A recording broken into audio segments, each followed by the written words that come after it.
아파트 단지에서 일본도로 이웃 주민을 살해한 혐의를 받는 30대 남성이 구속 상태로 검찰에 넘겨졌습니다. 이 같은 흉악 범죄의 재발을 막기 위해서 사각지대까지 포괄하는 도검 관리는 물론 정신질환자 관리 체계도 보완해야 한다는 지적이 나옵니다. 이미혜진 기자입니다. 일본도를 휘둘러 같은 아파트에 사는 40대 주민을 살해한 30대 남성 백모 씨가 사건 발생 8일 만에 구속 상태로 검찰에 넘겨졌습니다. 백 씨는 지난달 29일 밤 11시 20분쯤 서울 은평구에 있는 아파트 정문에서 피해자에게 날길이 75cm의 일본도를 휘둘러 살해한 혐의를 받습니다. 백 씨는 피해자와 친분도 없는 것으로 파악됐는데 자신을 미행하는 스파이라고 생각해 범행을 저질렀다고 주장하는 등 횡설수설했습니다. 피해자가 미행한다고 생각해서 범행하신 건가요? 네, 마약 검사는 왜 거부하신 겁니까? 중국 스파이들 때문에 안 했습니다. 피해자에게 죄송한 마음 있습니까?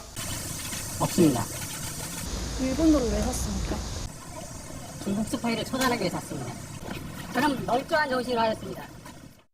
사건을 넘겨받은 검찰은 백 씨를 상대로 범행 경위 등을 구체적으로 조사할 것으로 보입니다. 사건 이후 백 씨가 흉기로 쓰일 수 있는 도검을 갖고 있었던 것을 두고 소지 허가를 받을 때 정신 감정이 필요 없는 등 관리가 허술하다는 지적이 잇따랐습니다. 우려가 커지자 도검 8만여 점에 대한 전수조사에 나선 경찰은 오는 8월까지 조사를 마친다는 계획입니다. 소유자의 범죄 경력이 확인되면 소지 허가를 취소하고 가정폭력 등이 있는 경우 소지 허가 여부를 심의하기로 했습니다. 또 신규 소지 허가를 내릴 때 경찰서 담당자가 신청자를 직접 면담하는 등 절차를 강화하기로 했습니다.